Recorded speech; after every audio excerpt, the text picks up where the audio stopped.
Dan weer even. En ze had al ruzie met opa, dus hou je oren half open, half dicht. Ze komt niet uit Amsterdam, uit Utrecht, dus stilte voor de storm, jullie zei.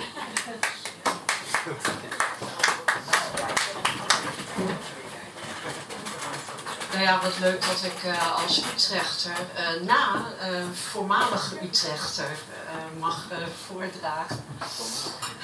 Ja, wij kennen elkaar ook vanuit het Utrechtse. Ja. Maar ik ga nu iets heel anders doen dan ik normaal gesproken bij elders doe. Een paar weken geleden stond ik op de Duitse bühne in Essen en in Hagen.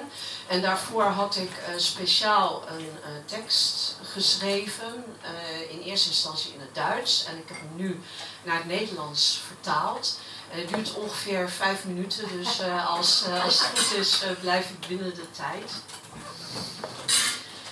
Nachtwaken met engelen en demonen. Ik maakte... Ja, dan gaat het gelijk alweer verkeerd. Heel veel. Nee, dat komt door het tijdstip. Ik ben beter in voordragen op een wat later tijdstip. Maar ja...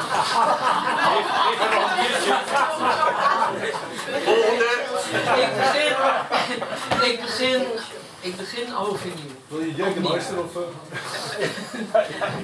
Nachtwaken met engelen en demonen. Ik maakte me voor een lange januari-nacht op.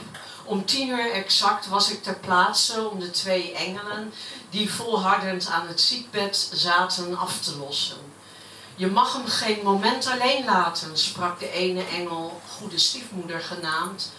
O jee, daar ziet hij weer wat. Is het een engel of een demon?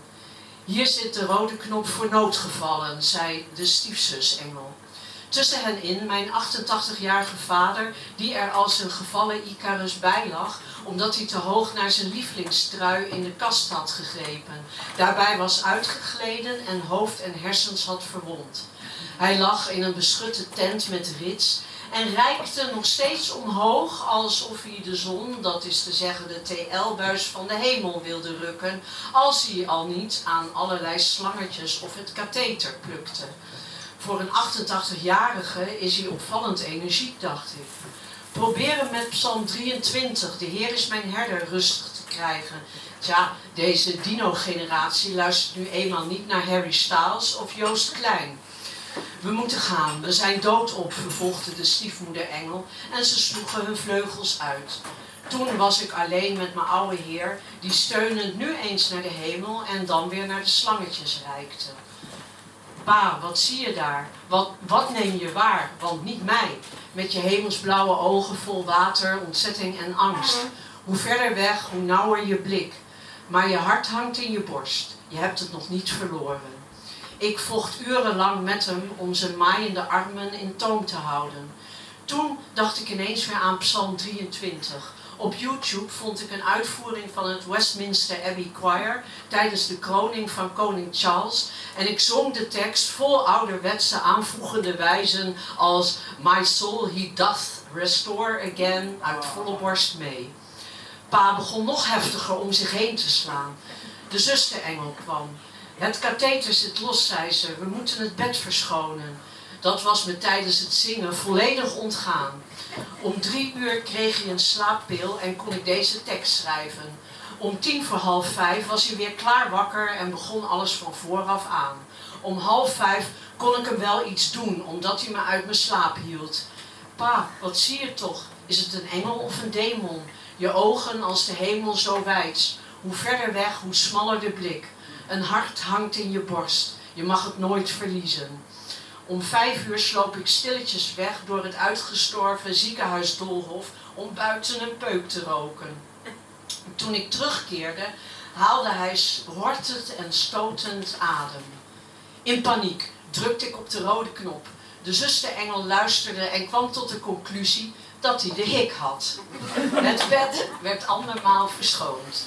Let toch wat beter op, sprak de zusterengel verwijtend tot de nalatige dochter, waarop ik gewetensvol streed om het gevecht tegen mijn vader en voor zijn leven te beslechten. Terugtocht, stamelde die. Of was het hemeltocht? Wat je toch allemaal in het hemels web ziet. Engelen, demonen, ze wonen in je bovenkamer en verdringen mijn beeltenis. Alles wat je lief is. Je hart hangt nog altijd in je borst. Je mag het niet verliezen. Om 6:30 dommel ik in en de slangetjes zijn vergeten. In mijn halfslaap hoor ik mijn vader van verre, hoe hij snurkte in mijn kindertijd, toen ik als een knuffeldier behagelijk tussen pa en ma opgekruld lag. Toen er nog geen demonen, maar enkel engelen waren en wij van de scheidingsduivel afgeschermd werden. En dicht bij elkaar en intiem, zoals je dat enkel in de baarmoeder en in de sterfkamer kunt zijn. Goedemorgen, ik ben Amber en kom de waardes opmeten. Wij zijn klaar wakker en nog steeds in leven.